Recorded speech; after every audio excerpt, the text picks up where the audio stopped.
Morning student, I am Shweta Dubey, assistant professor, graduate college, BEd department. आज हम micro teaching skills के एक भाग स्टिमुलस वेरिएशन स्किल उद्दीपन परिवर्तन कौशल का अध्ययन करेंगे। यह pedagogy of school subject paper 7A और 7B दोनों ही स्टूडेंट्स के लिए यह उपयोगी है। सबसे पहले हम यह जानेंगे कि स्टिमुलस वेरिएशन स्किल की आवश्यकता क्यों है। To enhance the student capacity of thinking, student की थिंकिंग कैपेसिटी को बढ़ाने के लिए। To enhance the active involvement of the student in teaching, छात्र सहभागिता के लिए जो क्रियाशील रहें कक्षा में, इसके लिए यह आवश्यक है।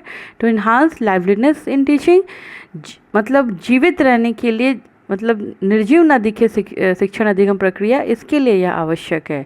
To grid attention of the student and to minimise student mental fatigue and burden. उद्दीपन परिवर्तन कौशल के घटक हैं।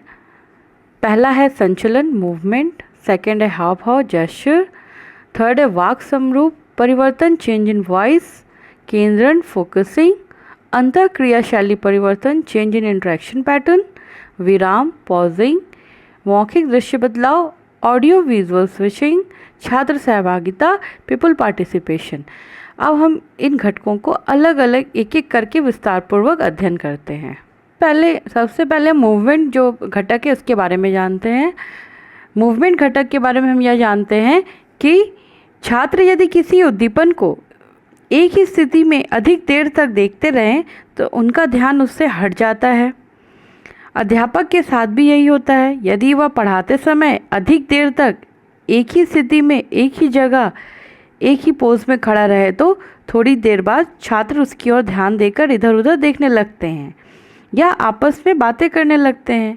यदि अध्यापक जो है हिलता डुलता है, कक्षा में आवश्यकता अनुसार अपनी जगह बदलता है, हाथ पैर हिलाता है, तो छात्रों का ध्यान उसकी ओर लगा रहता है। बहुत अधिक संचलन और अनावश्यक हिलना डुलना निश्चय ही ध्यान आकर्षण में व्याघात देता है। इसलिए स्वाभाविक एवं आवश्यक संचलन ही श्रेयकर है। अभ्यास एवं अनुभव से अध्यापक संचलन क्रिया में कुशल हो जाते हैं। Study the following 3 situations. One teacher is teaching from the table without moving away from it.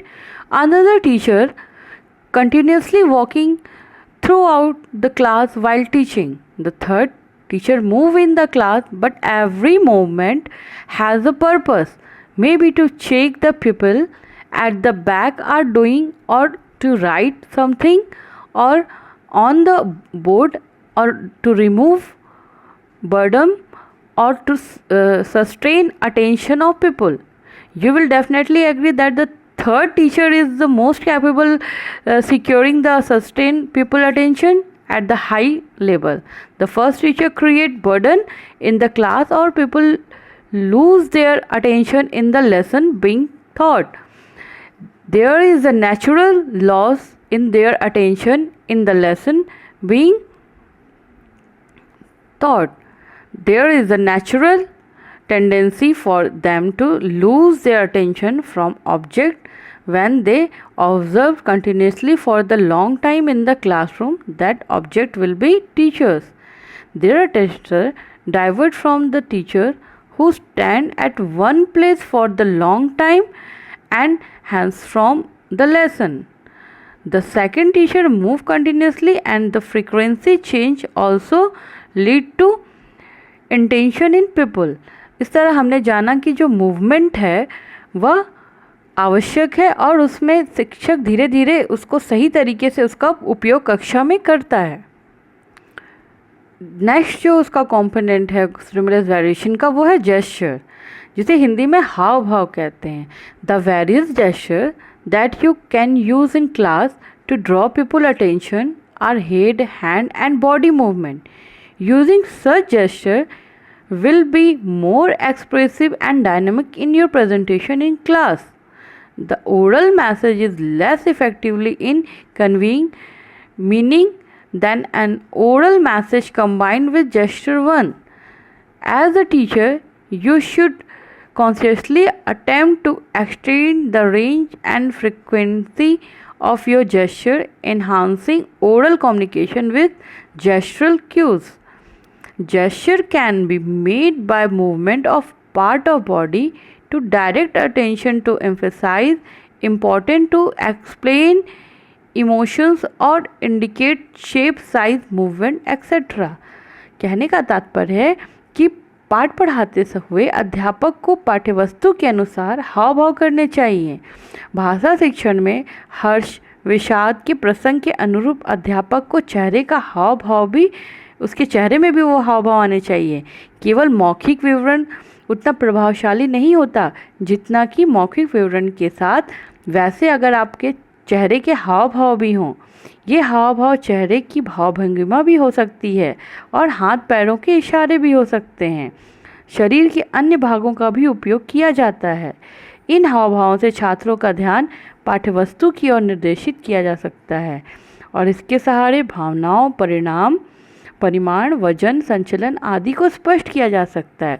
मतलब अगर दुख और विषाद का कोई प्रसंग आता है तो आपके चेहरे पे उस तरह के भाव दिखने चाहिए, और कोई खुशी का प्रसंग आता है तो आपके चेहरे पे वह भाव दिखने चाहिए। जेस्चर का उपयोग करना आवश्यक है।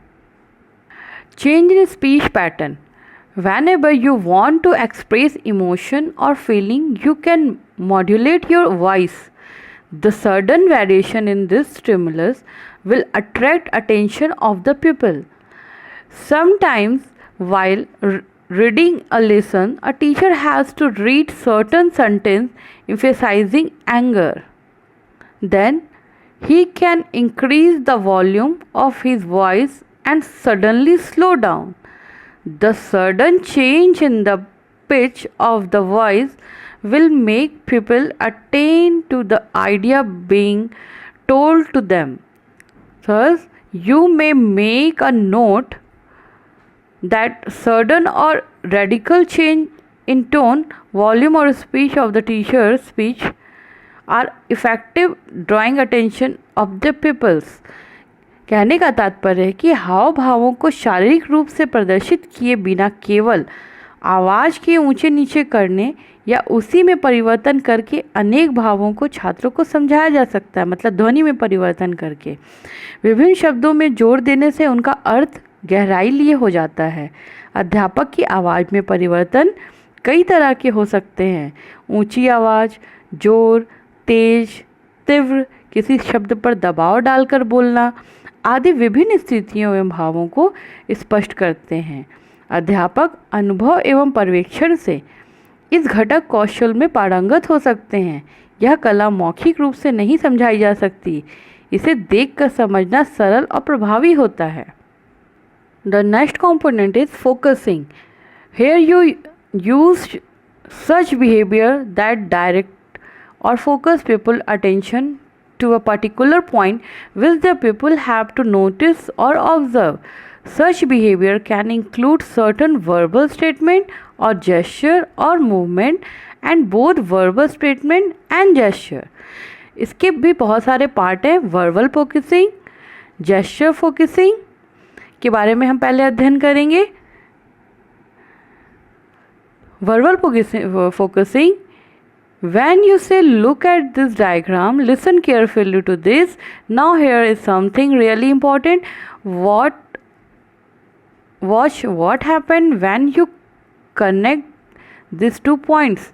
People attention will to direct immediately to that particular aspect which you are emphasizing.